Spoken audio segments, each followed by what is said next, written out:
Bonsoir à tous. Monsieur le maire va nous rejoindre dans quelques minutes, mais je vous propose et il nous propose que nous commencions la séance. Le temps de faire l'appel, d'élire les secrétaires de séance, il nous aura rejoint. Donc monsieur Hubert Bertrand, absent pour l'instant, madame Florence Fort, présente, monsieur Didier Patrois, présent, madame Chantal Laurent, présente, monsieur Albert Bougette, présent, madame Cécile Wischleger, présente, monsieur Patrice Rivière, présent, monsieur Gilles Catrin, présent, monsieur Marco Catanello, présent, madame Monique Lassin, présente, Gaël Kautar a donné procuration à madame Fort, monsieur Éric Giraud, présent, madame Muriel Gonus, présente, madame Sophie Labrousse, absente, procuration, non. Monsieur Massonnet, présent, madame Mullier, présente, monsieur Mutin, absent, madame Penzo, présente, monsieur Pillard, absent, madame Razoulan-Châteauveau, absente, madame Viviane Régy, présente, monsieur Zanoni, absent, monsieur Benoît est absent, madame Bouclier a donné procuration à madame Bouclier. Madame Bouclier présente, madame Chenu-Durafour présente, monsieur Dupré présent, madame Galabru présente, monsieur Gentil a donné procuration à madame Galabru et madame Gonzalez. Ben, vous avez la procuration. Ah non, c'est madame. Ok, madame Gonzalez donne procuration à madame Chenu-Durafour. Voilà. Est-ce qu'on l'a reçu dans les temps? Madame Gonzalez, oui, ça fait 2 ou 3 jours que vous l'avez reçu. Madame Gonzalez, vous ne l'a pas envoyé? Est-ce qu'elle a dû s'absenter parce qu'elle a malheureusement sa sœur est décédée et elle est partie vendredi et elle a envoyé ça. Alors on vérifiera, si on l'a reçue à temps, elle sera de toute façon, vous aurez sa procuration, et sinon... Oui, il y a une procuration pour madame Labrousse pour M. Catrin. Alors, de madame Labrousse pour M. Catrin. Les secrétaires de séance, qui se proposent pour être secrétaire de séance? Madame Chenu-Durafour, Chenu, M. Patrois, quelqu'un d'autre? Madame Benzo. Merci.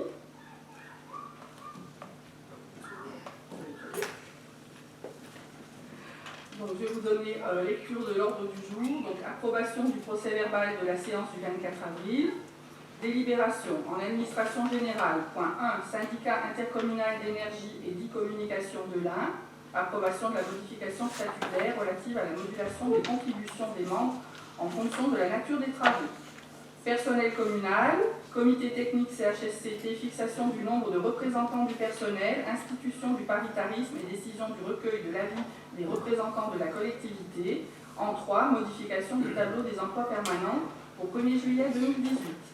Finances, garantie financière à la Seine-Coda, logements sociaux, les résidences de la Clairière, 11 rue de Crozet, 4 logements en PLS, modification des termes de la délibération.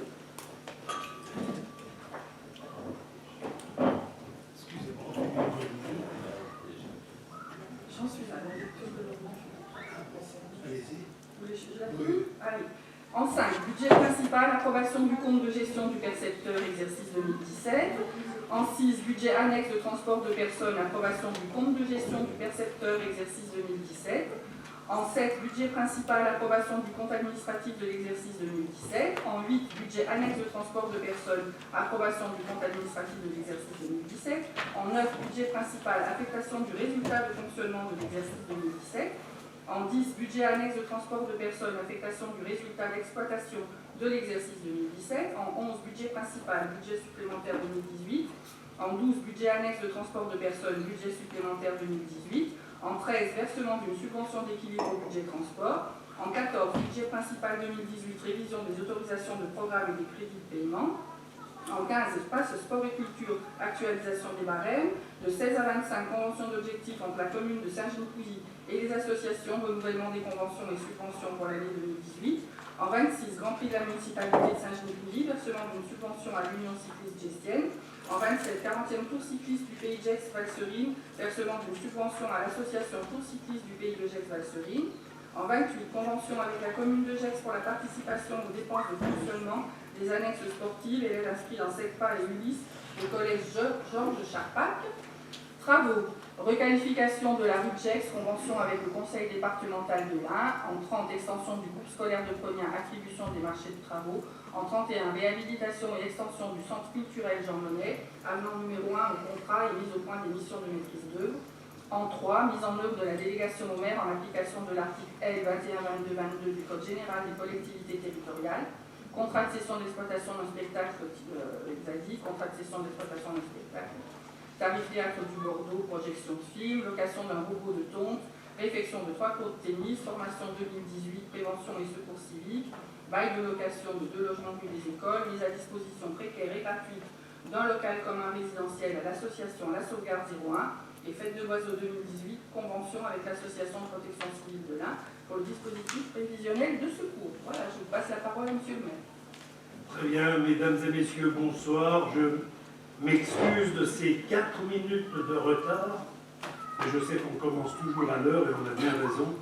Je veux dire que la circulation entre Ferney et Saint-Gilles, c'est toujours aussi délicat suivant les horaires. Voilà le premier point. Alors d'abord, peut-être en préalable, je vais saluer mon collègue Claude-Emmanuel Duchemin, qui est collègue adjoint à la mairie de Divonne. Alors il vient voir comment fonctionne une mairie d'un autre cas. Oui, mais en tout cas, c'est avec plaisir que l'on t'accueille ici à la mairie de Saint-Gilles. Très bien. Donc, le premier point de l'ordre du jour, c'est l'approbation du PV de la séance du 24 avril. Nous n'avons eu aucune remarque. Donc, si vous êtes d'accord, nous allons passer au vote. Des abstentions, des contre. Cette délibération est approuvée à l'unanimité. Délibération suivante, c'est l'administration générale, le syndicat intercommunal d'énergie et de communication de l'Ain, le SIEA, c'est l'approbation de la modification des statuts. C'est M. Bougette qui rapporte. Ah oui, alors c'est suite à un rappel de la Chambre régionale des comptes de la préfecture. Donc le comité syndical a fait une modification à ces statuts. Cette modification porte sur l'ajout à l'article 6, budget comptabilité de la phrase suivante. Les quotes-parts contributives des membres sont modulées en fonction de la nature des travaux mis en œuvre par le syndicat. Et les modalités seront définies par le comité syndical. La cotisation spécifique de travaux elle sera imputée au compte 6754 en section de fonctionnement du budget de la commune et sera toujours calculée sur le montant hors taxe des travaux, comme l'était auparavant les fonds de concours, mais fera l'objet d'un appel de fonds de 85% du montant à charge de la commune après signature du plan de financement. Avant, c'était 100% pour les fonds de concours. Et cette régularisation par rapport au coût réel des travaux, elle interviendra lors de la fourniture du décompte général et définitif des travaux par entreprise. Il est donc demandé au conseil municipal de bien vouloir approuver la modification statuaire ci-dessus indiquée. Très bien. Mes chers collègues délégués à ce syndicat qui fait beaucoup parler de lui, est-ce que vous avez quelque chose à rajouter? Non, c'est une révision statutaire qui a été demandée et puis qui est faite. Nous, on n'est ni gagnant ni perdant dans cette affaire. Ça serait difficile qu'on soit gagnant, hein? Non, mais là, on parle d'électricité, là, on ne parle pas de fibre optique. Ah, d'accord. Très bien. Non, mais simplement, on nous oblige à un changement d'inscription budgétaire, c'est-à-dire que ça passe en fonctionnement au lieu d'être en investissement. Donc, mais ça passe, je crois, en fonctionnement hors taxe. Oui. Donc on ne peut pas récupérer une TVA sur nos taxes, hein, c'est difficile. Merci camarades. Heureusement, entre nous. Non, c'est simplement que, effectivement, la traçabilité de l'investissement, parce que c'est de l'investissement, hein, n'est pas noté normalement. Mais on est d'accord que le syndicat a décidé cela de le faire. Alors nous passons au vote. Il n'y a pas d'abstention, de contre. Cette délibération est approuvée à l'unanimité. Personnel communal. Le comité technique, fixation du nombre de représentants du personnel. C'est Madame Bichegger qui rapporte. Bonsoir. Le mandat de représentant du personnel au sein du comité technique et du comité d'hygiène, de sécurité et conditions du travail étant fixé à 4 ans, il arrive à expiration donc à la fin de l'année. Les prochaines élections professionnelles donc, auront lieu le 6 décembre 2018. Pour rappel, le conseil municipal avait adopté 2 septembre 2014, et après consultation auprès des organismes syndicaux, avait fixé le nombre de 5 représentants titulaires du personnel, ainsi que 5 suppléants, avait décidé de maintenir le paritarisme numérique en fixant un nombre égal de représentants de la commune, soit 5 titulaires et 5 suppléants, et avait décidé du recueil par le comité technique de l'avis des représentants de la collectivité. Ces mêmes dispositions avaient été décidées pour le CHSCT du mois d'octobre suivant. Ces principes ont donné satisfaction à l'ensemble des membres des 2 instances lors du mandat qui s'achève. Après consultation des syndicats le 28 mai 2018, il a été proposé le nombre de représentants des personnels à 5 représentants plus 5 suppléants. Excusez-moi. Pardon? Non, monsieur. Alors, oui. Il est proposé donc au conseil municipal de Bien-Vouloir, renouvelé donc, fixé à 5 le nombre de représentants titulaires du personnel pour la commune de Saint-Genouilly et au nombre égal le nombre de représentants suppléants pour le comité technique et le CHSCT. De décider le maintien du paritarisme numérique en fixant un nombre de représentants de la collectivité égal à celui des représentants du personnel titulaire et suppléant, soit 5 titulaires et 5 suppléants pour le comité technique et le CHSCT. Préciser que dès lors que le nombre des représentants de la collectivité reste identique, il n'est pas nécessaire de procéder à une nouvelle élection de ces derniers. Et puis de décider le recueil de l'avis des représentants de la collectivité par le comité technique et le CHSCT. Très bien. Est-ce qu'il y a des remarques? Les suppléants pourront siéger Oh oui, oui. Dans la mesure où ils veulent être présents. Rien ne change. Non, non, puis on fera pareil C'est ce qu'ils pour ont souhaité. l'élection. On fera pareil pour l'élection des représentants du Conseil, comme on l'avait fait dans le passé, c'est-à-dire on fait une seule liste avec une proportionnalité. Mais là, ce sera nécessaire pour Très bien. Mais est-ce qu'on a, non, en principe, on n'a même pas revoté. On n'a pas revoté là-dessus. On n'a pas revoté Très bien. parce que, oui, mais c'est ce qui veut dire, rien ne change. Eh bien, si rien ne change, Pardon. voilà. Il faut suivre, M. Bertrand. Oui, oui, oui, tout à fait, mais vous savez, il y a des choses qui changent, il y en a d'autres qui sont immuables. Très bien. Voyez. Alors, est-ce qu'il y a d'autres remarques? Il n'y a pas d'autres remarques, nous passons au vote. Des abstentions, des comptes. Cette délibération est approuvée à l'unanimité. Délibération suivante, c'est Mme Bucheguer, c'est la modification du tableau des emplois. Le contrat d'un agent recruté depuis 2 ans en contrat unique d'insertion au service finance arrive à échéance fin juin 2018. Le dispositif de CUI n'est pas renouvelé par les services de l'État pour ce profil de poste. Compte tenu des développements de la commune et d'une offre croissante à la population, le renfort apporté au service finance nécessite d'être conservé. Aussi, il est proposé de supprimer le poste TUI au service finance au 30 juin 2018 et créer un emploi permanent à temps complet sur le grade d'adjoint administratif territorial à compter du 1er juillet 2018.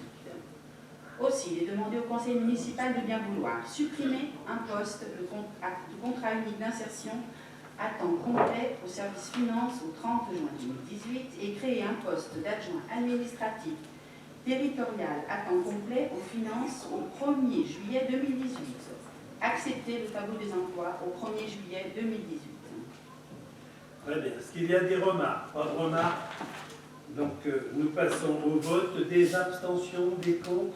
Alors, cette délibération est approuvée à l'unanimité, simplement pour me dire qu'évidemment, malgré l'intérêt que l'on porte à limiter les dépenses de fonctionnement, je vous rappelle que là, nous aurons, dans ces cas-là, y compris avec la nouvelle école, Madame Faure se réjouit déjà de nous faire des propositions d'embauche, mais je rappelle que le gouvernement a fixé à 1,2% la progression autorisée, ce qui est impossible évidemment dans une commune comme la nôtre à être respectée. Très bien. Donc, à propos des emplois de la dernière délibération, s'il n'y a pas d'autres questions, nous passons au vote. Pardon. Puisque le gouvernement a limité à 1,2%, puis nous, on ne va pas respecter ça, est-ce qu'on sera puni? Ben, je ne sais pas, moi, je pense qu'il y a des gens qui participent aux instances de soutien au gouvernement qui pourront faire une intervention en demandant cela au gouvernement. Si par hasard il voulait bien non pas nous punir, mais nous aider, ce serait plus intelligent. Est-ce qu'on ne tient pas compte de l'augmentation de population? Si, je pense. Mais n'importe comment, là, nous faisons face à des obligations, par exemple pour les écoles, où il n'y a pas de discussion possible. Des obligations obligées.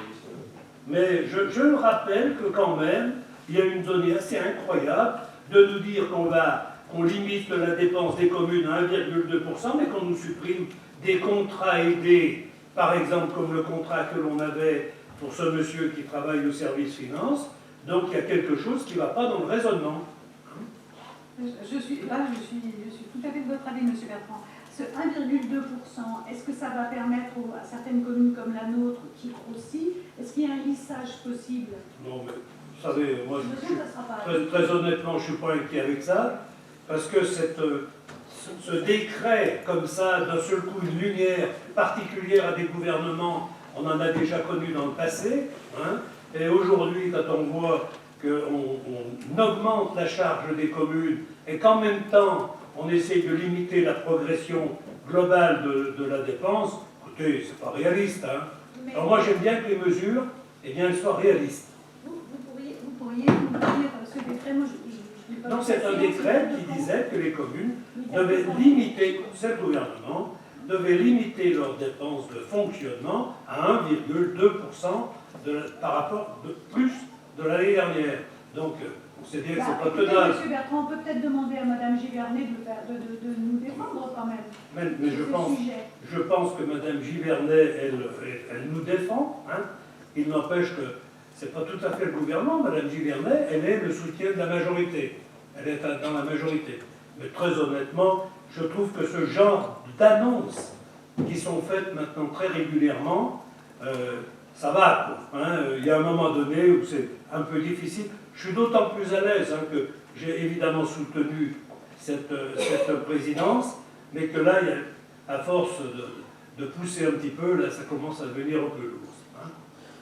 Je parle de ça, mais on avait eu les mêmes problèmes, vous savez, avec des gouvernements précédents. J'espérais qu'on ne retombe pas dans les mêmes pièges. Et là, je vois que ce n'est pas facile. C'est rien, mais moi je suis très motivé, vous le savez, par la donnée du logement social. Hein. Ce qui est annoncé sur le logement social, c'est scandaleux, hein, avec la diminution des APL, etc. C'est impensable. On voit bien les conséquences que les choses auront sur les sociétés publiques. Voilà, mais c'est quelque chose où il faut le dire. Je veux dire, on peut, bien sûr, ça ne m'aurait pas fait soutenir une autre équipe. Il n'empêche que là, je trouve que ça va. Hein, il y a une dose. Très bien. Alors, à propos de ces emplois, nous avons voté. Donc, nous passons au point suivant. Les finances, garantie financière à SEMCODA. C'est Mme Dassin qui rapporte. Ça va, ma Buchéguer, on est allé jusqu'au bout? Ah bon, merci. Elle me dit simplement courage. Comment? Elle me dit simplement courage. Elle vous a dit courage pour les finances. Non, mais Madame Dassin, moi je reconnais le travail qui est fait ici et je le salue. Il n'empêche qu'on doit être capable d'analyser, y compris quand ce sont des gens qu'on a soutenus qui font des bêtises. Non, c'était courage pour l'ensemble des délibérations. Ah, oh, c'est rien. Budget, c'est rien. C'est rien du tout. Donc, garantie financière SEMCODA. En fait, cette garantie, elle avait déjà été accordée par délibération du 6 mars 2018. Et simplement, il y avait une erreur. On avait prévu une phase de préfinancement, en fait, qui n'était pas prévue au contrat. C'est une construction en VFA, il n'y a jamais de préfinancement. Donc, il est demandé de redélibérer sur cette garantie financière pour 3 emprunts d'un montant total de 547 000 €. 100% et pour la durée totale du prêt. Donc c'est pour financer 4 logements sociaux de type PLS réalisés dans le programme Les Résidences de la Clairière, rue de Crozet, et selon les formes donc proposées par le prêteur, c'est-à-dire sans cette phase de préfinancement. Très bien. Est-ce qu'il y a des questions? Comment est-ce qu'on a fait pour laisser passer 4 PLS, monsieur Bertrand? Non, c'est parce que... là, je sais pas, je sens un petit peu de moquerie. Je vois ça, je me dis, Non, mais c'est non, pas je vais vous possible, dire. j'ai pas réagi. Je vais vous dire, on a une politique quand même très active au niveau de la répartition du logement social. Et là, nous sommes dans le cadre d'un lotissement, je ne sais pas si vous le connaissez, où il y a une maison qui fait 4 logements. Et le financement de cette opération a pu se faire à ce moment-là, quand ça a été négocié, qu'à travers des PLS, parce que c'était les seuls crédits qui restaient disponibles, Madame Chenu. Donc, vous voyez, on n'est pas bloqué, mais simplement c'était l'utilisation de crédits restants. Mais ce n'est pas du tout un regret, parce que je crois que les équilibres doivent être tenus aussi dans les hameaux. C'est dans un hameau, c'est parfait. Très bien. Est-ce qu'il y a d'autres questions ou remarques à propos de cette garantie? Si ce n'est pas le cas, nous passons au vote. Des abstentions, des comptes. Cette délibération est approuvée à l'unanimité. Merci. Nous passons à la délibération suivante. Madame Dassin, je crois que vous allez pouvoir embrayer pour un petit moment. Hein, le budget principal, approbation du compte de gestion du percepteur. Bon, un petit rappel, un compte de gestion établi par le receveur, il retrace le flux des recettes et des dépenses effectivement réalisées au cours de l'exercice 2017 pour cette année. Et il doit concorder avec le compte administratif qu'on verra dans les délibérations suivantes. Donc pour l'exercice 2017, les écritures du compte de gestion présentées par le receveur sont conformes aux dépenses et recettes ordonnées par le maître. Donc il est donc demandé au conseil municipal de bien vouloir approuver le compte de gestion dressé par le receveur relatif à l'exécution budgétaire de l'exercice 2017 et autoriser monsieur le maire à certifier le compte de gestion. J'ai perdu ma fiche. Excusez-moi. Du percepteur en exercice 2017. Voilà. Très bien. Mais dans J'ai le perdu cadre, ma fiche. dans ce cadre-là, c'est l'accord entre les services de la commune et le percepteur. Il n'y a pas de problème. Très bien, nous pouvons passer au vote. Est-ce qu'il y a des abstentions, des contre? Cette délibération est approuvée à l'unanimité. Délibération suivante, le budget annexe de transport de personnes. C'est la même Donc chose. c'est exactement la même chose puisqu'on a le transport des personnes, c'est un budget annexe. Il est demandé au conseil municipal de bien vouloir approuver le compte de gestion dressé par le receveur relatif à l'exécution budgétaire de l'exercice 2017 pour le budget annexe de transport de personnes, autoriser monsieur le maire à certifier le compte de gestion conforme aux écritures de la comptabilité administrative. Très bien. Nous passons au budget principal d'approbation du compte administratif de l'exercice 2017. On ne vote pas, si vous voulez. Pardon. Ah, on n'a pas voté? Ah, excusez-moi. Est-ce qu'il y a... Oui, excusez-moi. André. Oui. Est-ce qu'il y a des abstentions, des contre? Cette délibération du budget annexe transport est approuvée à l'unanimité. Délibération numéro 7, budget principal, approbation du compte administratif de l'exercice 2017. Je crois que je dois voter. C'est ça? Alors, peut-être... Oui, je peux assister pour éventuellement répondre à des questions. Ce qui est... Donc, nous venons de procéder à l'approbation du compte de gestion du receveur pour l'exercice 2017. Nous devons maintenant examiner l'exécution du budget principal 2017. Alors, le détail est retracé dans le document qui est joint en annexe. On a même mis le compte-rendu de la commission du 23 mai, en sachant que ce compte administratif et le budget supplémentaire qu'on verra plus tard a été présenté au cours de ces 2 réunions de commission. Donc, on va quand même reprendre un peu en détail. Donc, en fonctionnement, le total des recettes de l'exercice est de 14 769 903,79. Elle progresse depuis 2013 d'environ 5% par an. Bon, c'est lissé sur les 4 dernières années, avec des différences importantes selon les ressources. Donc, nos 4 recettes principales, ce sont les produits et services, qui représentent à peu près 10% de nos recettes et qui correspondent aux services apportés à la population. Donc l'évolution est fonction de l'évolution de la population. Les impôts et taxes, alors ça c'est plus de la moitié de nos recettes, c'est notre gros morceau, Et c'est celui aussi, c'est une recette qui est dynamique, c'est-à-dire qu'elle augmente chaque année en fonction de la population. L'augmentation est environ de 8,5% annuel sur les 4 dernières années. Alors, cette dynamique risque de s'essouffler un petit peu, puisque rien que par exemple le transfert de la compétence économie nous a fait perdre dans les impôts et taxes 1,5 million, qui a été compensé bien entendu par, le même montant, sauf qu'on n'aura plus la dynamique liée à l'augmentation des bases, etc. Et on ne pourra plus jouer non plus sous les taux. Et puis, voilà. Et puis, quid bien entendu de la réforme sur la fiscalité locale, puisqu'on ne sait pas ce qui va se passer, on sait qu'on attend des choses, mais on ne sait pas quoi. Alors c'est pareil, chaque fois qu'on nous compense quelque chose qui est dynamique, eh ben, ça stagne. La DGF qui baisse régulièrement, puisque c'est la contribution au redressement du déficit de l'État et de la nation, donc moins 14% sur les 4 dernières années. Pour une idée, on avait en 2013 1 867 000, on n'a plus que 813 000 cette année. Bon, dedans aussi, il y a une partie qui est partie à la CCPG, donc il faudrait rajouter à peu près 300 000. La CFG, donc la CFG qui a augmenté régulièrement, mais on s'est fait prendre 5% en 2016, puisque ça a été reversé au profit du département. Et puis on a les aléas du franc suisse, puisque 2010, on a par exemple, sur le budget supplémentaire cette année, on a été obligé de diminuer la CFG, puisque le franc suisse a perdu 6%. Les charges de fonctionnement, elles sont de 11 281 600, j'ai arrondi, soit une hausse aussi lissée de 5%, donc à peu près la même hausse sur les 4 dernières années.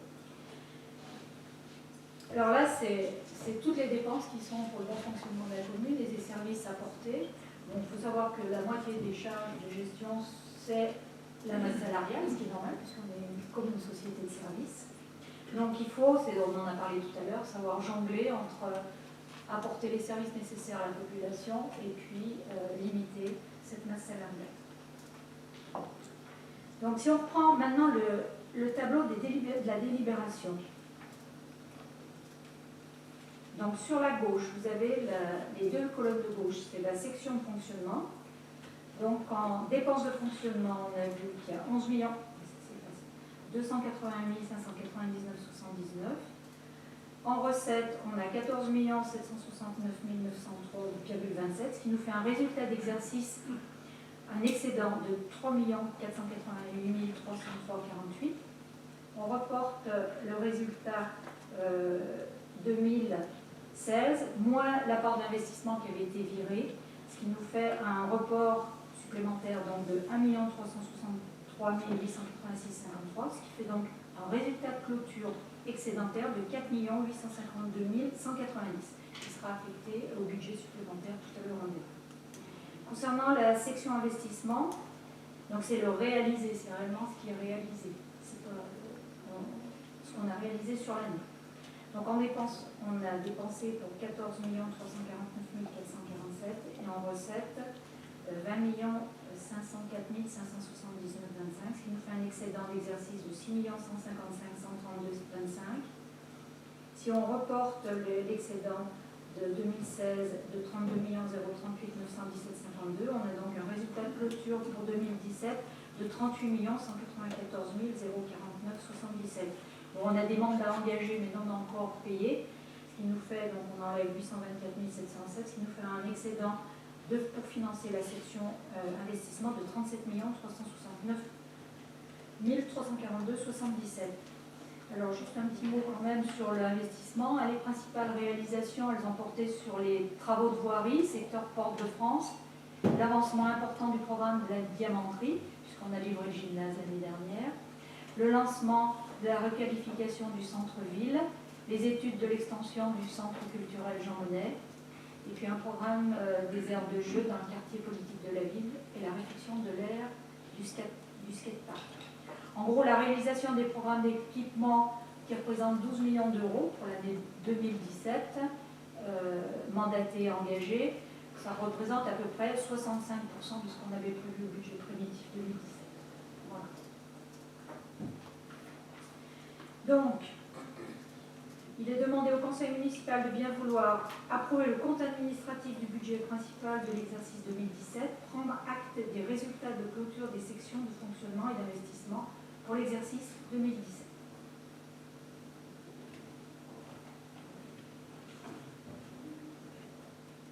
Bon ben, nous remercions Madame Dassin pour ses explications très claires. Avez-vous d'autres questions à lui poser? Non, la commission était suffisamment Elle était suffisamment claire. Donc on va procéder au vote. Y a-t-il des abstentions? Des contre? C'est approuvé à l'unanimité. Donc voilà, Monsieur le maire peut revenir. Non, il y Ah, il y en a un autre. le Bon, budget bah, de on peut transport. continuer de voir. Donc c'est le budget, c'est le compte administratif du budget transport. Alors là, il est beaucoup plus simple, il y a beaucoup moins d'opérations, puisqu'on a une opération de déficit qu'on va devoir combler. Donc on a en dépenses un déficit de 6 692,17, recette d'excédent 5 000, donc l'excédent des reporté 5 957,68, ce qui nous fait un déficit de 734,43 qu'on ajoute au déjà déficit ancien de 5 957,68.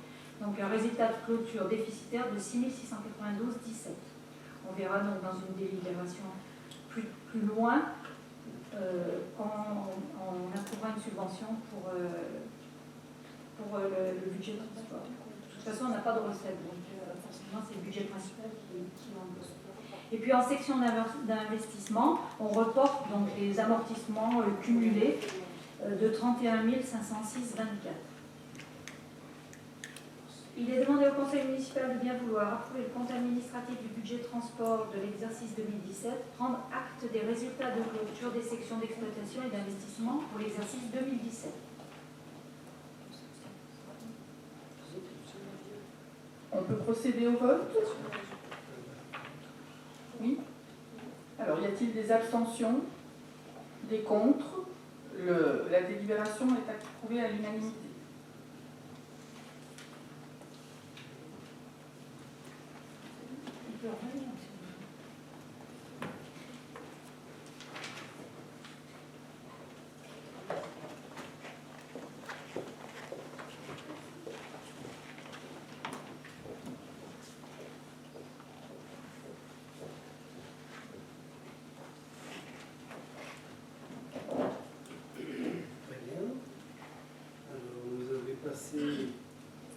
On en est à la délibération numéro 9, la fixation du résultat. Très bien.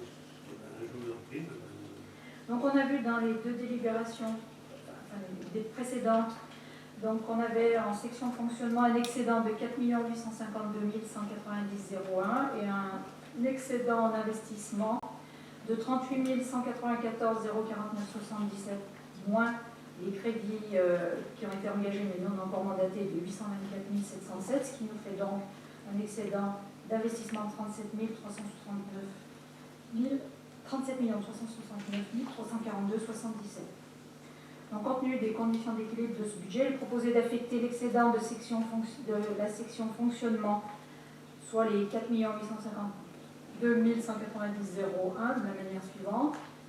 3 115 000 au compte 1068 excédent de fonctionnement affecté en recettes d'investissement, donc on les vire en investissement, ce qui correspond au montant de la CFG, et 1 737 190,01 au compte 002, résultat reporté en recettes de fonctionnement, donc on garde en fonctionnement. Très bien.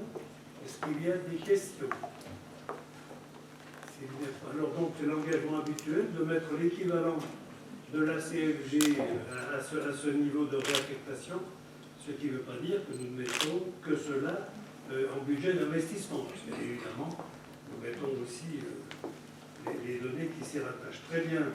Est-ce qu'il n'y a pas de questions? Nous pouvons passer au vote. Des abstentions, des contre? Des abstentions? Très bien. Très bien. Alors, dès que vous m'aurez dit qui s'abstient, hein, monsieur, dame, ça ira. Très bien. Les quatre personnes de la minorité. Ce serait pas logique de voter favorablement. Pardonnez-moi, madame, vous Sachant votez qu'on a comme, voté contre le madame, budget. vous votez comme vous voulez, surtout un budget aussi confortable. Ah, Là, il faut reconnaître. Je Hein, dois dire qu'on honnêtement. dort dans la pluie. Hein. Donc, ah, bah, tiens, c'est une drôle d'expression, c'est pas mal. Très bien. Eh bien, écoutez, alors, donc, 4 abstentions, et j'imagine Nos polices, enfin nos procurations. vos procurations. Et puis, autrement, eh bien, cette délibération est approuvée à l'unanimité. Moins ces 4 abstentions, pardon, à la majorité. Très bien, madame, vous pouvez continuer. Alors, concernant donc l'affectation du résultat d'exploitation pour le budget annexe de transport de personnes, donc on a vu qu'il y avait un déficit sur la section exploitation de 6 692,17 et un excédent en section d'investissement de 31 506,24. Donc, il est demandé au conseil municipal de bien vouloir affecter le résultat d'exercice 2017, soit 6 692,17 au compte 002, déficit reporté. Très bien. Des questions? Pas de questions? Nous passons au vote. Des abstentions, des comptes. Cette délibération est approuvée à l'unanimité. Délibération suivante. C'est la 12.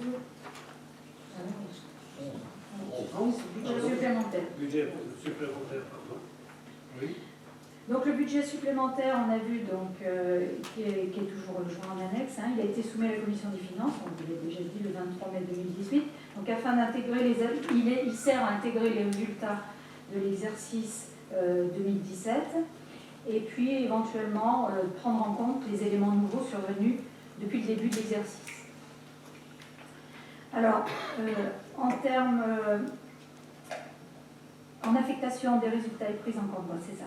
Recettes et dépenses de fonctionnement, on a fait quelques ajustements. Alors on parlait tout à l'heure du SIEA, donc c'est là où on est obligé de rajouter 135 000 en fonctionnement, qui sont les travaux. Autrement, c'est vraiment des petits ajustements. En investissement, le programme d'équipement s'établira à 45 511 057 et comprend les fameux 824 707 de crédit de report qu'on a vu. Et 11 190 100 de réinscriptions issues de 2017 qui sont à réinscrire et 771 750 de modifications correspondant aux ajustements de l'exercice et au rééchelonnement des programmes repris depuis 2017. On verra dans les différentes délibérations sur des autorisations de programmes et des crédits de paiement. Donc en fait, il est demandé au conseil municipal de bien vouloir approuver les nouveaux chiffres du budget, c'est-à-dire qu'en dépenses, section fonctionnement, on aura donc dorénavant 15 836 389,01, en recettes 14 099 199 plus l'excédent reporté, donc ça c'est l'affectation du résultat de 1 737 190,01. Et en section investissement, les opérations, on aura 61 883 557 en dépenses. En recettes, 45 812 301, plus l'excédent qu'on affecte, donc de 38 194 049 77. Ce qui fait donc un total de 84 006 350 77 en recettes d'investissement. Donc ça nous permet de financer nos investissements actuels. Très bien, oui. Ce n'est pas une marge que nous avons, hein, c'est évidemment des montants qui sont engagés et que nous allons honorer, alors au vu de l'évolution de ces dossiers. Oui, je vais peut-être préciser quelque chose, parce qu'en fait, le fait d'affecter le résultat nous permet de supprimer l'emprunt qu'on fait. Par contre, on s'est permis de garder 15 millions d'emprunts qu'on a affectés à la piscine pour se réserver la possibilité éventuellement d'acheter du foncier ou des opportunités. Voilà. Mais il sera mobilisé vraiment que si on en a besoin. Aujourd'hui, on n'en a pas besoin. Aujourd'hui, la dépense piscine, elle peut être évaluée à 15 millions hors taxes. On peut l'évaluer comme ça, parce que, évidemment, il y aura probablement encore quelques progressions significatives. Mais nous, on doit effectivement assumer l'ensemble des autres dépenses. Donc c'est pour ça qu'il est prévu la mise en place pour la piscine d'un éventuel emprunt. Très bien. Est-ce qu'il y a des questions? S'il n'y a pas de questions, nous pouvons passer au vote des abstentions, des abstentions, des contre, pas de contre, donc 4 abstentions, plus vos procurations. Cette délibération est approuvée à la majorité. Délibération suivante, c'est le budget annexe de transport de personnes. Je vous en prie, madame. Voilà, donc c'est juste donc l'affectation du résultat, donc qui est un déficit en fonctionnement de 6 692,17, comme on a vu, et un excédent de 31 506,24 qui correspond aux amortissements du véhicule qu'on avait avant. Voilà, donc il est demandé au conseil municipal de bien vouloir approuver le budget supplémentaire 2018 sur un annexe. Très bien. Pas de questions? Donc, nous pouvons passer au vote. Des abstentions, des contre. Ce budget annexe de transport est approuvé à l'unanimité. Délibération suivante, c'est le versement d'une subvention d'équilibre au secteur transport. Voilà, donc on ne peut pas avoir de budget déficitaire ou non en équilibre, donc c'est pour ça que le budget principal va verser une subvention de 6 692,17 qui correspond aux frais de fonctionnement du véhicule, du transport de personnes.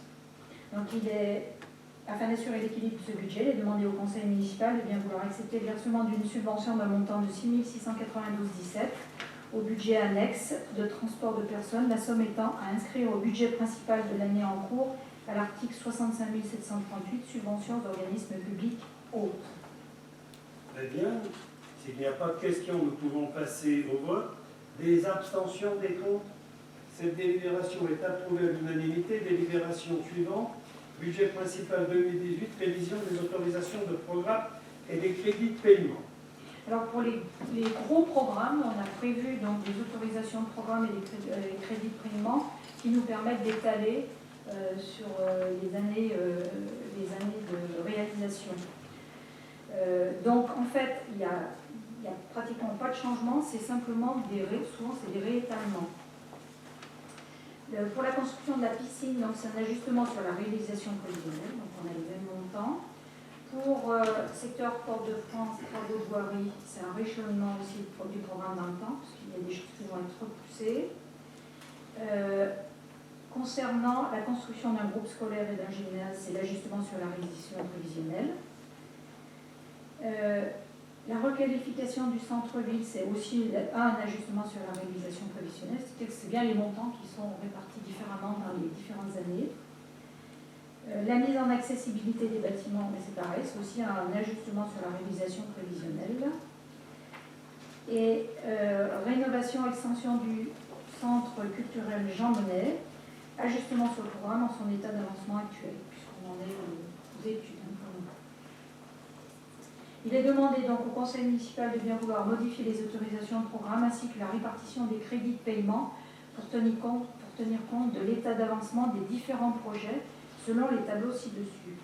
Autoriser monsieur le maire ou son représentant à l'exécution de ces programmes ajustés des modifications présentées. Très bien. Est-ce qu'il y a des questions? S'il n'y a pas de questions, nous passons au vote. Des abstentions? Oui. Des contre? Donc cette délibération est approuvée à la majorité. Évidemment, hein, si demain, je dis ça tout à fait par hasard, la communauté de communes décidait de reprendre la compétence piscine, on changerait évidemment ces données-là. Hein, voilà. Mais on a le droit de rêver. Très bien. Nous pouvons passer. Merci Madame Dassin. On sait tout le travail que vous avez préparé avec Monsieur Dugout. Et je dois dire que donc chaque fois pour nous, c'est un constat très agréable de l'exécution de cette donnée toujours un peu délicate du budget. Merci. J'ai pu lire, je ne sais pas si je me trompe, mais j'ai pu lire un article sur une piscine qui se construit bientôt à côté d'un lycée dans une commune du département de l'Ain. Et la région prend en charge une bonne partie de la piscine. Vous avez vu ça? Non. Non? Je sais pas, c'est peut-être intéressant à regarder. C'est un nouveau lycée dans le département de l'Ain et il y a une piscine qui est attenante à ce lycée. Donc la région prend en charge une partie de ces travaux. Alors, eh ben, ça Ouais, c'est une piscine. Ouais, bien sûr. Pour moi, ouais, non, Non, mais je pose la Alors, l'argument dit de l'intercommunalité, c'est ce qu'on nous a fait par rapport à Bellegarde. C'est le département qui a fait ce mauvais coup à la commune de Saint-Gilles. Mais maintenant, ça fera jurisprudence. Demain, s'il y a des piscines qui probablement sollicitent des subventions au département, nous, on contestera devant le tribunal s'il y a une autre règle d'appliquer. Ça, c'est une évidence. Hein. Parce que moi, j'étais d'accord que nous subventionnions la piscine de Ferney-Voltaire quand elle s'est rénovée. Je trouvais que c'était dans l'ordre des choses, ça n'a pas été accepté. Après, nous, ça n'a pas été accepté, mais parallèlement, Bellegarde, sous prétexte que c'était intercommunal, ça a été accepté pour 4 millions. Et puis demain, on verra bien les autres piscines, puisqu'on va poser une première pierre à Saint-Gilles, mais je crois qu'il y a une autre première pierre à Dijon. Donc, on verra comment les données sont subventionnées. Mais aujourd'hui, on a le droit de contester en droit l'équilibre entre les participations des uns ou des autres. Ça serait, mais bon, le fait d'être à côté d'un lycée, pour une proportionnalité, ça serait pas idiot, hein. Très honnêtement, voilà. Mais c'est comme ça, la piscine, on va la faire, elle va être faite. Vous avez vu qu'on la finance. On la finance évidemment avec la possibilité d'un prêt complémentaire suivant les données, mais on y arrive. Hein. C'est pas non plus. C'est bien sûr que si on était une commune riche, comme on en connaît, on n'oserait pas aller à la demande de subvention. Je ne sais pas, je pense à une commune en particulier. Mais c'est la commune dont vous parlez si souvent et vous pensez que... Amicalement. J'ai l'impression que vous l'enviez quand même beaucoup. Cette Mais j'en vis les communes qui ont les moyens. Ah, mais c'est vrai. Mais c'est vrai. Non, mais écoutez... Pour ne pas la nommer, elle revient sans cesse. Oh, elle revient non pas si souvent que ça en réalité, mais pas aussi souvent que ça serait souhaitable. Mais... non, mais simplement, c'est une évidence qu'il y a là une donnée qui aurait pu être intercommunale sur l'ensemble des piscines. Hein, pas que la nôtre. Moi, j'avais déjà milité pour celle de Ferney à l'époque, pour qu'elle soit soutenue par l'intercommunalité, parce que, évidemment, les élèves qui étaient au lycée de Ferney, il y avait des élèves de tout le Pays de Gex. Aujourd'hui, à Saint-Gilles, il y a des élèves de tout le Pays de Gex, etc. Mais c'est vrai que, dans le fond, c'est pas impensable qu'un jour, ça soit comme ça. Simplement, c'est vrai que, à mon sens, c'était prématuré. C'était pas encore suffisamment dans les esprits. Ah, écoutez, ce qui est sûr, c'est que c'était dans les esprits ailleurs. Je vous cite Bellegarde. Vous voyez, je ne cite pas Oui, la donnée relative à... Je me souviens quand même de ce qui avait été, des subventions qui avaient été proposées pour la piscine de Saint-Just, c'était énorme, c'était pas... Enfin, on va pas repolémiquer Non, là-dessus. mais attendez, madame, pas du tout. La subvention qui avait été votée par le mandat précédent du département... Juste à la fin du mandat. Hein. Mais madame, c'était 3 millions payables à raison de 300 000 par an. Bellegarde, c'est 4 millions payables à 400 000 par an. Non, mais je vais vous dire, c'est une donnée, c'est rare, c'est une donnée scandaleuse. Hein. Et d'ailleurs, je n'ai pas fini de le rappeler, on n'y a jamais vu qu'une subvention votée pendant un mandat puisse être supprimée au début d'un autre mandat. On n'y a jamais vu. Hein. Et je défie quiconque de trouver une donnée de cette nature. Donc ce qui s'est passé là, c'était vraiment quelque chose d'inqualifiable d'ailleurs sur le principe, hein, puisque à Bellegarde, ils ne leur ont pas supprimé évidemment la subvention, ce qui n'était pas ma demande, évidemment. Voilà. Mais nous passons à la délibération suivante, qui est le pass sport et culture, actualisation des barèmes. C'est M. Catrin qui rapporte. Bonsoir. Vous savez que le 6 juin 2017, on a adopté la mise en place d'un pass sport et culture pour faciliter l'accès au sport et à la culture pour tous.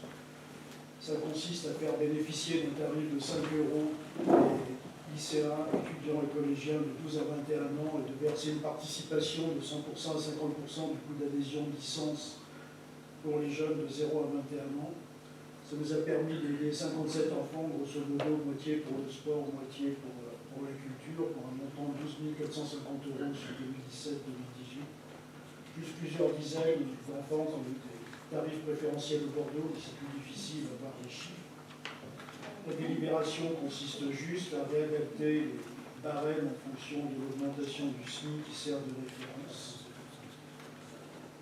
Et la demande, c'est de décider de l'application du dispositif Passeport et Culture sur les barèmes de ressources proposés ci-dessus à compter de la rentrée scolaire 2018. Très bien. Écoutez, on peut se réjouir de cette action qui en réalité est d'un coût tout à fait acceptable et qui permet à ce que qu'il n'y ait aucun enfant qui ne puisse pas participer aux activités sportives ou culturelles. Ça m'apparaît comme très important. Donc cette initiative était tout à fait bienvenue. Nous passons au vote. Est-ce qu'il y a des abstentions, des contre? Cette délibération est approuvée à l'unanimité. Délibération suivante. C'est la convention d'objectifs entre la commune et les associations. C'est M. Patron qui rapporte. Oui, bonsoir. Les associations dont les conventions conclues en 2015 se trouvent être échues et ont fait l'objet de nouvelles discussions avec les associations pour réaffirmer les objectifs communaux. Les dossiers d'attribution de subventions ont été examinés par l'Office municipal de la culture et l'Office municipal des sports pour les associations qui les concernent et les propositions ont été validées par la Commission Finances du 27 mars 2018. Donc il y a l'un, athlétisme, convention seule, arts martiaux de PHX 1675 €, PHX basket du PHX 2275 €, cercle d'escrime du PHX 1515 €, les chevaliers de l'oiseau de Saint-Genis, donc pour une partie fixe de 10 000 €, et vous savez que par rapport aux droits de place, on votera d'ici quelques temps un montant. Le ski club de Saint-Genis, 8 850 €. La lyre musicale, 30 490 €. L'AS Saint-Genis-Farnay-Crozet, 15 365 €. Le judo club de Saint-Genis, 4 590 €. Odyssée, tout en salle, 865 €. Donc après, je pense qu'on peut approuver toutes les conventions et les commandes. Alors, si vous en êtes d'accord, nous pouvons voter la globalité. Je peux dire, M. Bertrand, qu'on vous remercie infiniment par rapport à l'année dernière. Est-ce que l'on peut l'écrire en gras dans le journal Oui, municipal? non, mais absolument. Je ne peux pas parler, vous me coupez le micro. Ah non, non, c'est pas vrai, madame. Je ne coupe pas le micro. Hein. Ça, c'est pas du tout, vous le savez bien d'ailleurs. Alors, je veux dire que quand j'ai vu la délibération, je me suis dit, ouf, alors, M. Patron n'aura pas à lire toutes les conventions comme l'année dernière. Donc, c'est bien, merci. Donc on va juste approuver le versement des subventions qui sera donc inscrit à l'article 65-74 du budget communal intitulé Subventions aux associations. Très bien, nous demanderons à madame Dassin de ne pas voter parce qu'elle est active dans une des associations.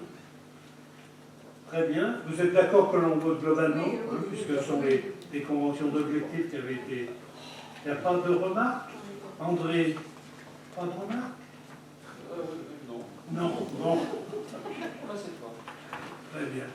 Merci. Alors, des abstentions, des contre, ces délibérations sont approuvées à l'unanimité. Sauf, bien sûr, madame Dassin. Nous passons à la délibération 26, Grand Prix de la municipalité de Saint-Gilles, versement d'une subvention. C'est toujours M. Patron qui rapporte. Donc, ce dimanche a eu lieu le Grand Prix de Saint-Genis, inscrit au calendrier de 3J Pass Open de la Fédération française de cyclisme. Afin de participer au financement de cette manifestation, elle sollicite l'octroi d'une subvention de 4 420 €, montant identique à l'année dernière. Donc, d'accepter le versement d'une subvention d'un montant de 4 420 € à l'Union Cité Gessienne, la somme étant inscrite au budget de l'année en cours à l'article 65-74, subvention Très bien. Est-ce qu'il y a des remarques? S'il n'y a pas de remarques, nous pouvons passer au vote. Des abstentions, des contre. Cette délibération est approuvée à l'unanimité. Délibération suivante, c'est le tour cycliste du PJEX. C'est toujours M. Patron, qui évidemment est un adepte du cyclisme. Électrique. L'association Tour Cycliste PJEX Val-sur-Ine organise le 2 septembre prochain sa 40e édition où Saint-Genis sera ville d'arrivée. Cette épreuve est inscrite au calendrier élite 1 et 2 de la Fédération française de cyclisme. Afin de participer au financement de cette manifestation, elle a sollicité l'octroi d'une subvention de 5 000 €.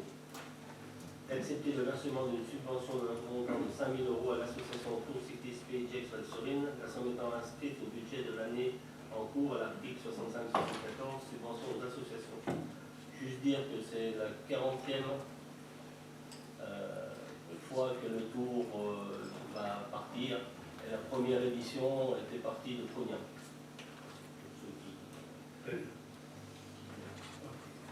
Est-ce qu'il y a des questions? S'il n'y a pas de questions, nous pouvons passer au vote.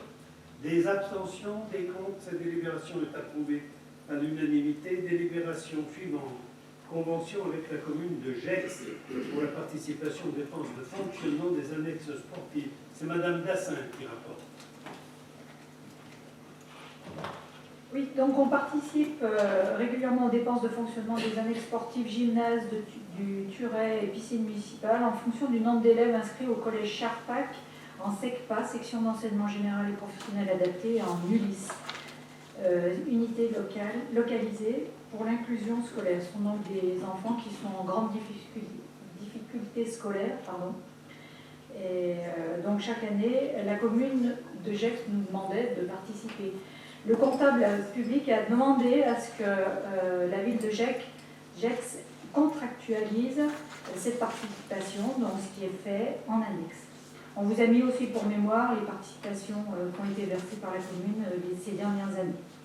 Il est demandé au conseil municipal de bien vouloir approuver le projet de convention avec la commune de Gex pour la participation aux dépenses de fonctionnement au titre des élèves de Saint-Genis-Pouilly inscrits en SECPA et ULIS. Autoriser Monsieur le maire à la signer ainsi que tout document s'y rapportant.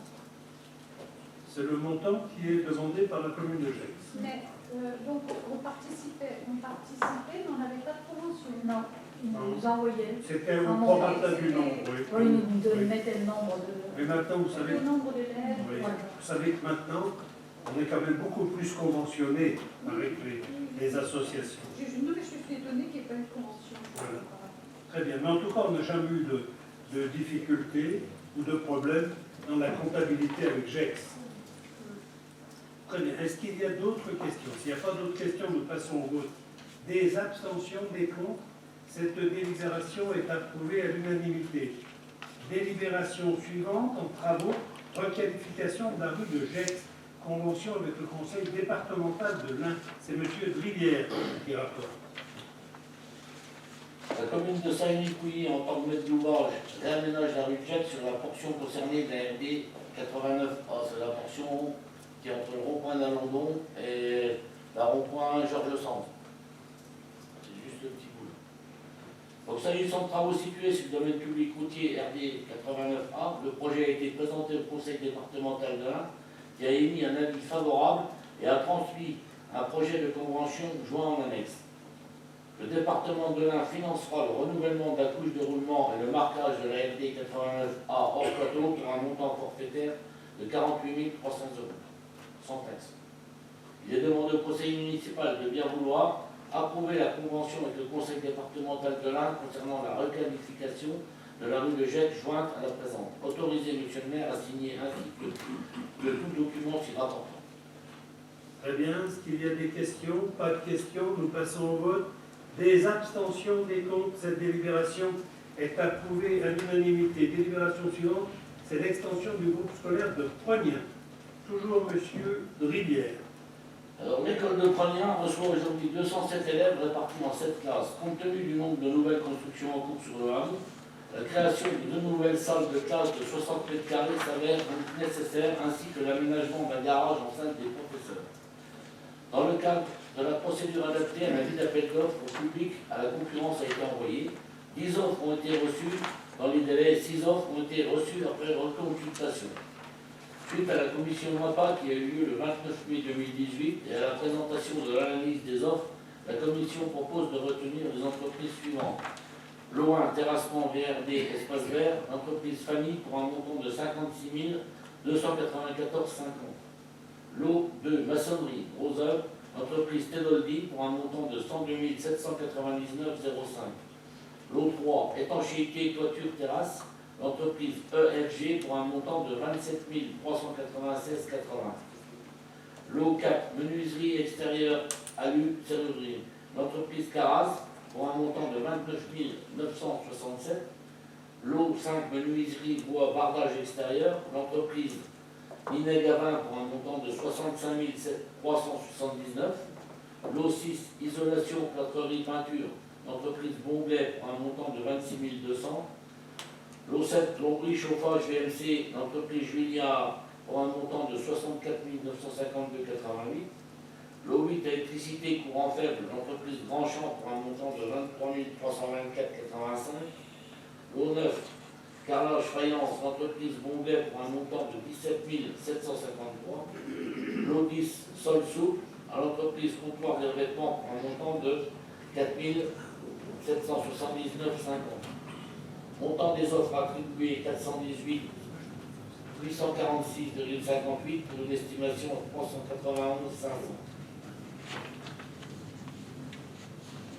Il est demandé au conseil municipal de bien vouloir autoriser monsieur le maire à signer et notifier les marchés de travaux et les lots attribués ci-dessus.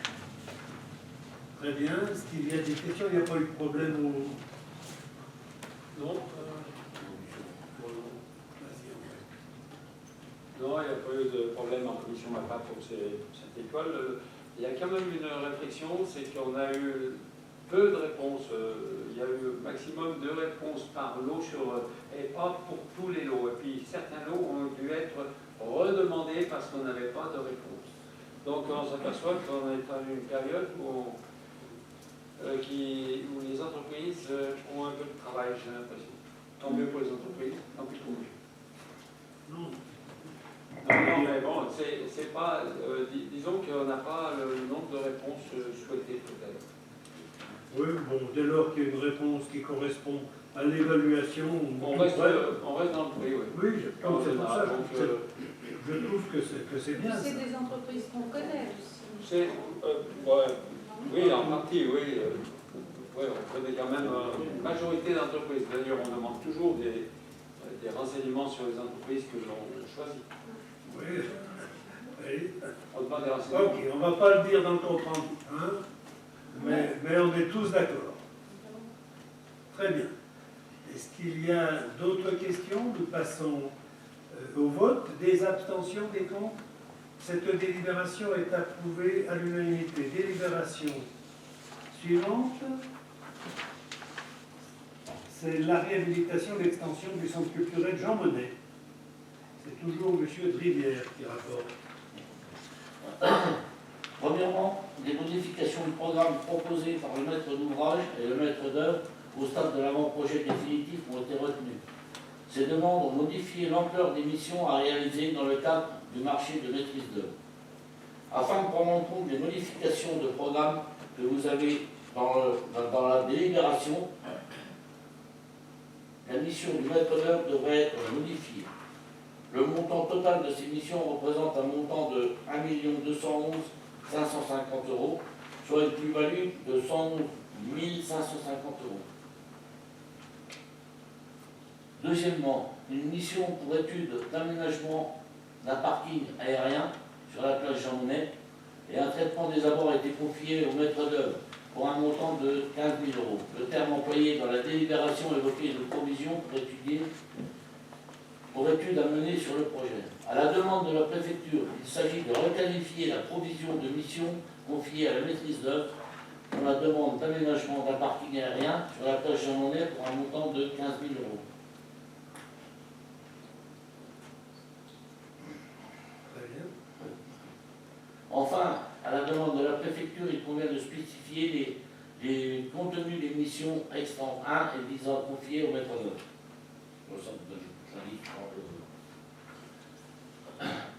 Pour rappel, le forfait provisoire de la rémunération du marché de maîtrise d'œuvre était fixé initialement à 1 115 000 €, comprenant les missions de base, les missions complémentaires et l'étude pour l'aménagement d'un parking aérien sur la place Jean Monnet. Avec la modification numéro 1 du marché, le forfait définitif de rémunération du marché de maîtrise d'œuvre serait 1 226 550.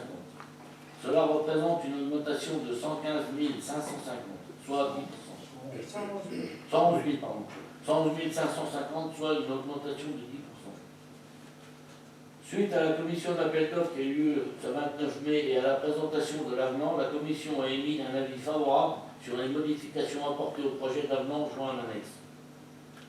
Il est proposé au conseil municipal de bien vouloir accepter la proposition de modification numéro 1 au marché de maîtrise d'œuvre d'un montant de 111 500 €. Autoriser monsieur le maire à la signer ainsi que tout document s'y rapportant. Très bien. Est-ce qu'il y a des questions? Oui, moi, comme je vous l'ai dit, Allez-y. voilà, comme je vous l'ai déjà dit, j'ai trouvé dommage que le projet ne soit pas représenté une nouvelle fois au conseil municipal en commission élargie. Je l'ai demandé. Voilà. Oui, mais ce serait bien, Oui, oui. parce que là, vous voyez, cette délibération, elle est quand même très, très floue. Moi, j'aurais aimé vraiment qu'on revisionne ce projet en 3D, je vous l'ai dit, son insertion. Oui. Et surtout, on parle du parking, de l'étude sur un parking. Ce que j'aimerais que vous me disiez, c'est quelle est l'emprise de l'agrandissement, je veux dire, de Jean Monnet sur le parking actuel. Très bien. Même si vous m'avez pas posé les questions par avance, je vais y répondre. Oui, non. Simplement pour... Allez-y. Alors, j'ai demandé à l'architecte que l'on ait effectivement le module de présentation en 3D. Ça ne peut pas nous apprendre grand-chose au vu des plans qu'on a déjà, mais malgré tout, je partage un peu votre opinion de dire c'est un des éléments en plus de connaissance. Là-dessus, il n'y a pas de problème. Pour ce qui est de la surface de l'agrandissement de Jean Monnet sur le parking, c'est à peu près 2 rangées, et 2 rangées doubles, de parking qui seront supprimées sur l'équivalent de la largeur de Jean Monnet, puisqu'on prolonge dans la même largeur. Alors, pour ce qui est de l'étude de parking qui a été faite, en réalité, on a fait venir aussi Vinci, qui sont des gestionnaires de parking, et qui, au vu des parkings disponibles à Saint-Gilles, on dit, mais vous n'avez pas besoin d'un parking comme ça. Ce serait d'une part une erreur, et d'autre part, il sera vide. Parce que, évidemment, il y en a, bon, vous savez qu'il y a, c'est un métier, la gestion des parkings, hein, c'est pas aussi évident que quelques-uns peuvent le croire. Ils disent, et en plus, vous avez toujours cette surface disponible au cas où vous voudriez le faire plus tard, le parking.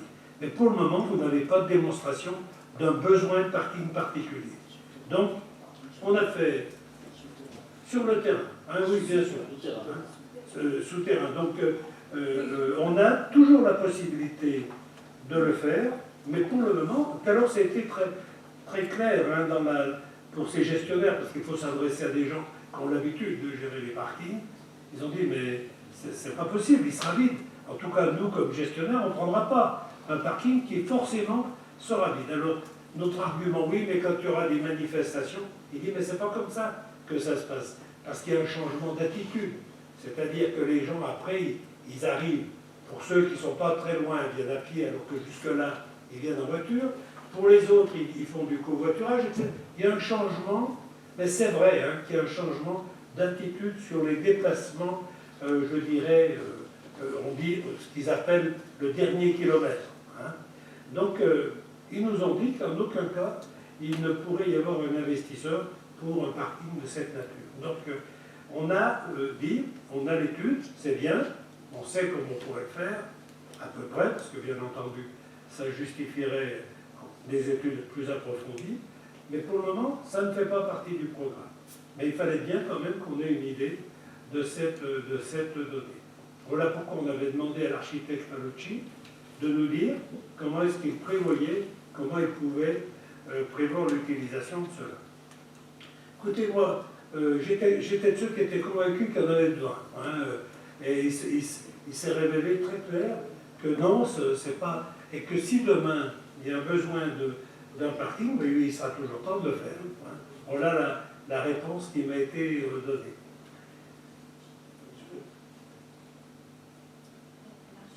Ah oui, on a quand même l'étude du parking aérien sur la place, évidemment. Hein. Est-ce que j'ai bien vu, je ne sais pas si c'est toujours en cours, mais qu'une partie des places de parking qui vont être utilisées sont reportées sur la place.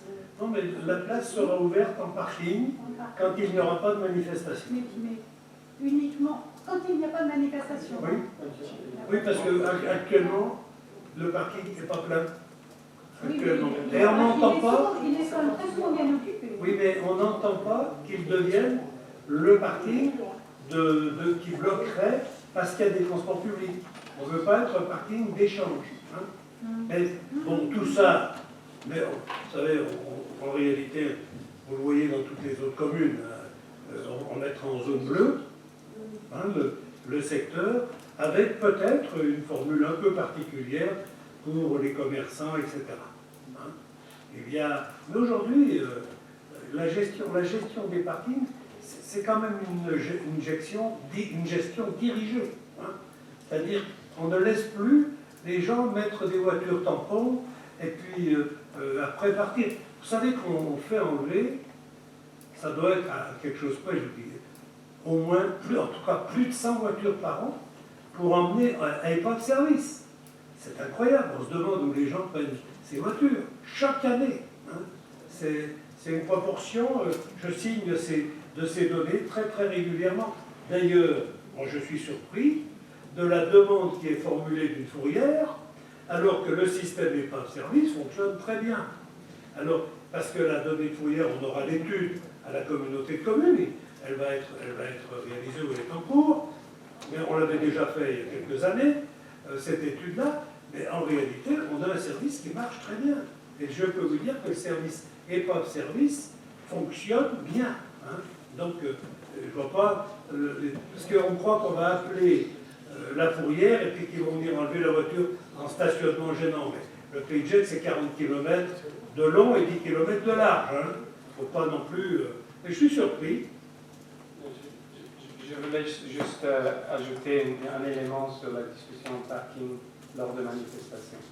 Je pense on peut croire les études.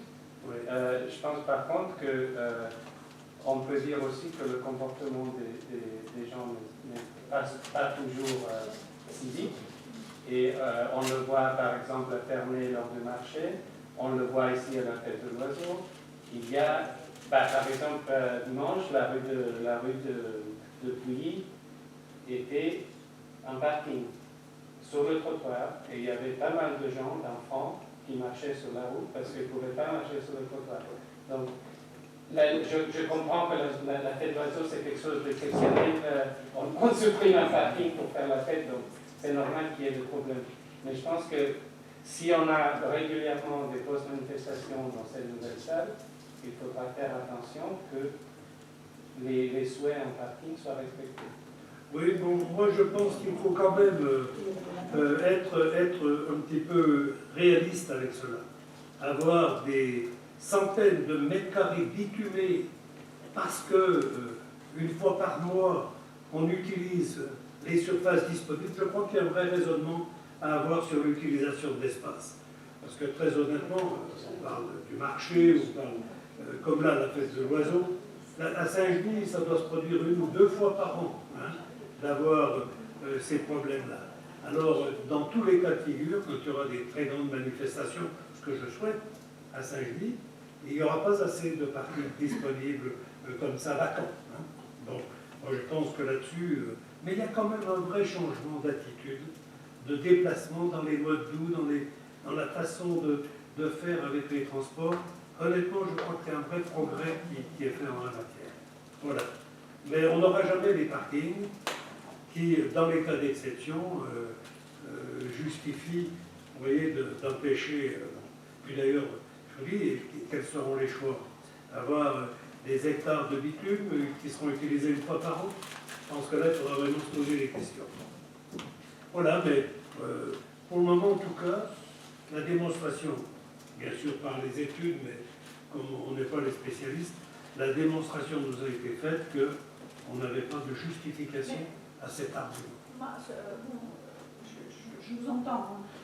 Simplement, bon, cette extension de Jean Monnet, elle est quand même conséquente. Donc je pense qu'il va y avoir une vraie programmation de spectacle. Madame, il y a déjà une vraie programmation.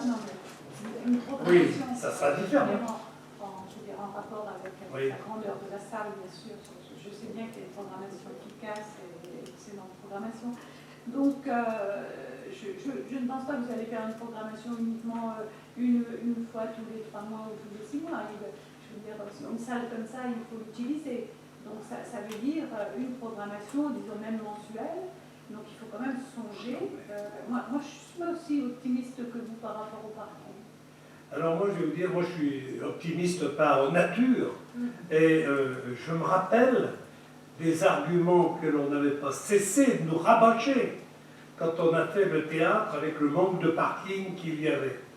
Je vous signale qu'il n'y a pas de parking, qu'il n'y en a pas eu de fait pour le théâtre, qu'il y a un taux d'occupation dans le théâtre qui aujourd'hui satisfait les plus exigeants sur la rentabilité des équipements.